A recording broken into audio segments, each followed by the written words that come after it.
Hi, my name is Jenna Bakandi, and today we're going to review section 10.3 on the Pythagorean theorem. Section 10.3, the Pythagorean theorem. The Pythagorean theorem, or Pythagoras' theorem, is a fundamental relation in geometry among the three sides of a right triangle. It states that the area of the square whose side is the hypotenuse is equal to the sum of the areas of the squares on the other two sides. The Pythagorean theorem. As you can see, A and B would be considered the sides, or the legs, of the right triangle. And whenever you use the Pythagorean theorem, there's always going to be a right triangle. And the hypotenuse, which is C, is always going to be the side opposite of the right angle.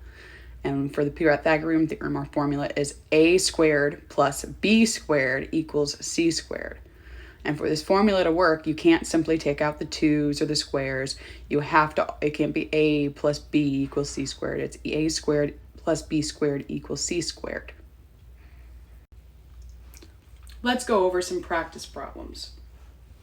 For a simple Pythagorean theorem formula, A squared plus B squared equals C squared.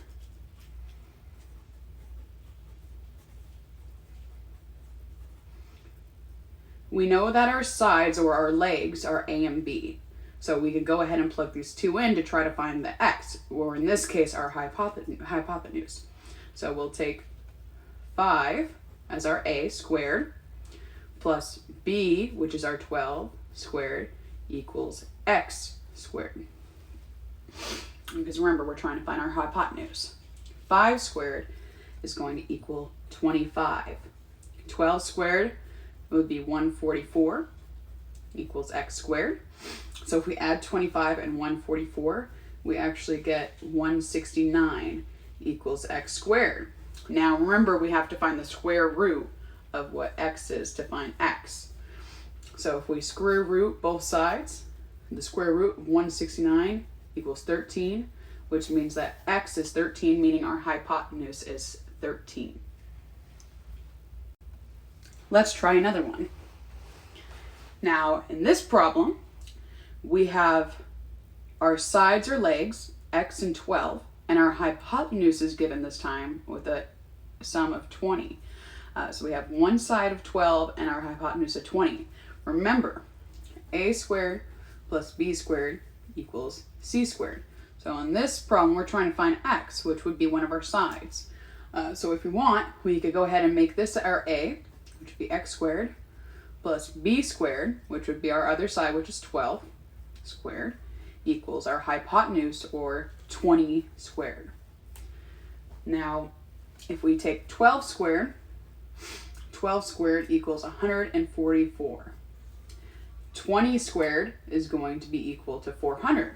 Now we're going to do it a little bit different than our previous problem, where instead of adding the two together, we're actually going to subtract 144 from 400.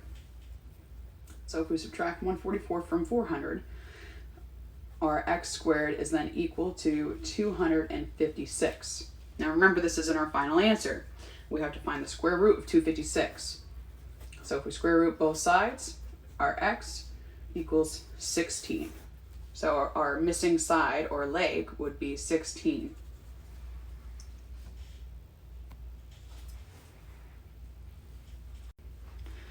Now let's review Pythagorean theorem when we're only given a portion of a length of a leg or a side. In this case, we have that one of our sides is 6. Another one of our sides in the smaller triangle is 10. And now for our large triangle, it's only giving us partial length, or portion of our length, or our leg, which would be 11. So we have to find A.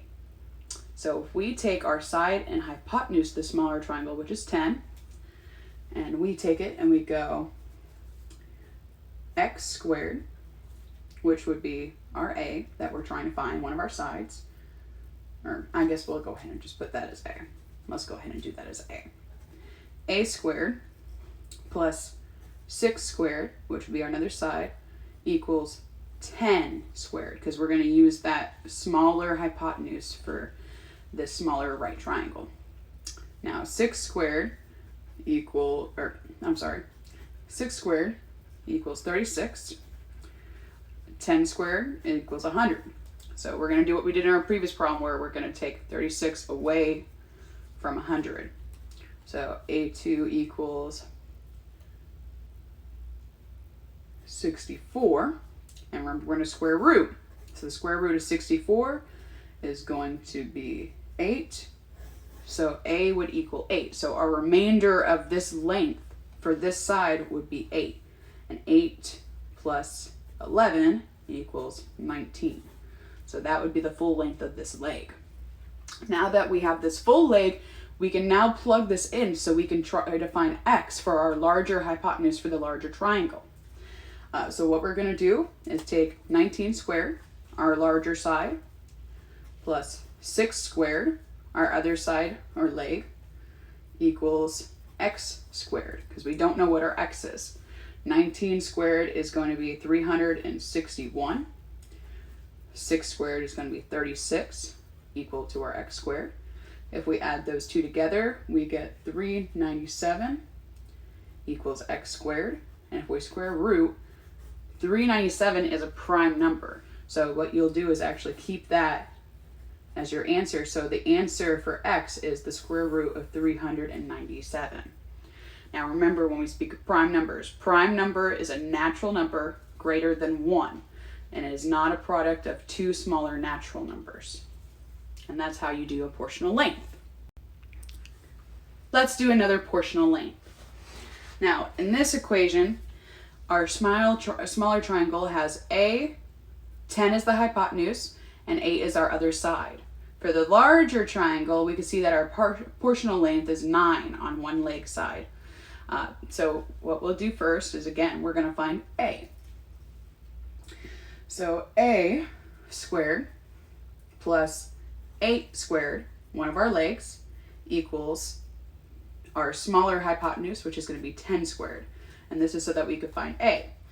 So A squared plus 8 squared. 8 squared is going to be 64. 10 squared is going to be 100. Now, if we take 64 from 100, A2 is going to be equal to 36. And remember, we want to find the square root. So if we square root both sides, our A equals 6. So our missing side for A is going to be 6. 9 plus 6 is going to be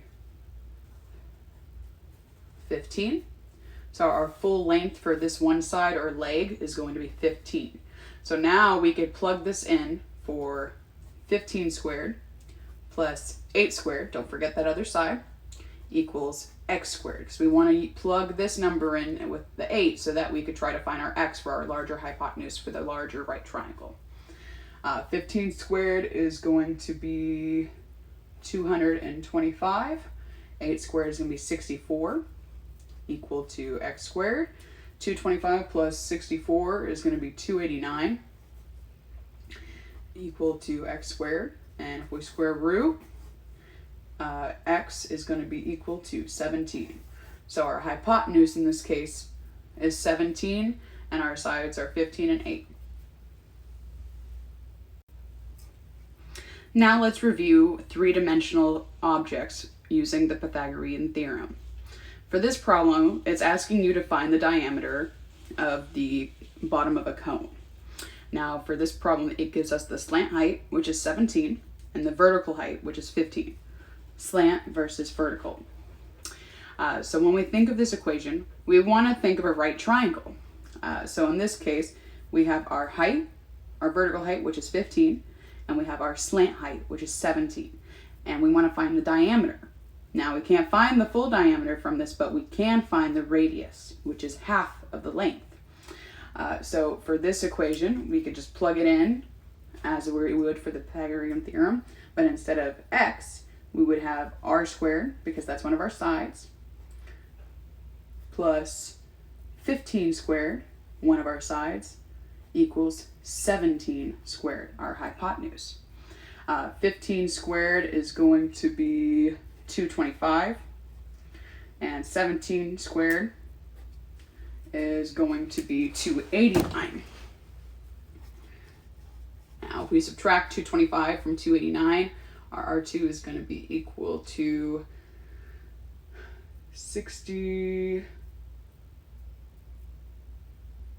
I believe, 64. And then if we square root, R equals 8. So our radius would be 8, but don't forget that the problem is actually asking you to find the diameter, and we know that the diameter is twice the amount of our radius. So we know that our diameter is going to be 16. All right, let's try another and our last one. We're going to find the diameter again of the bottom of the cone.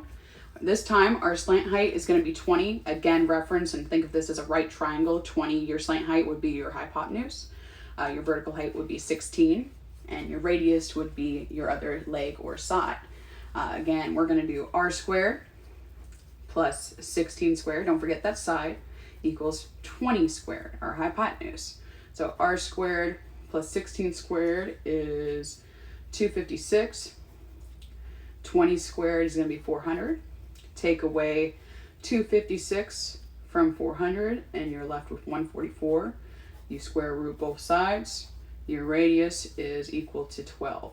Don't forget, our radius is only half of what our diameter is, so times it by 2 and you get 24 as your diameter, which would be your answer. And that's how you do Pythagorean theorem with 3D dimensional objects. Elfin, that's the end of my short review for section 10.3 on the Pythagorean theorem. I hope you enjoyed. Have a wonderful day.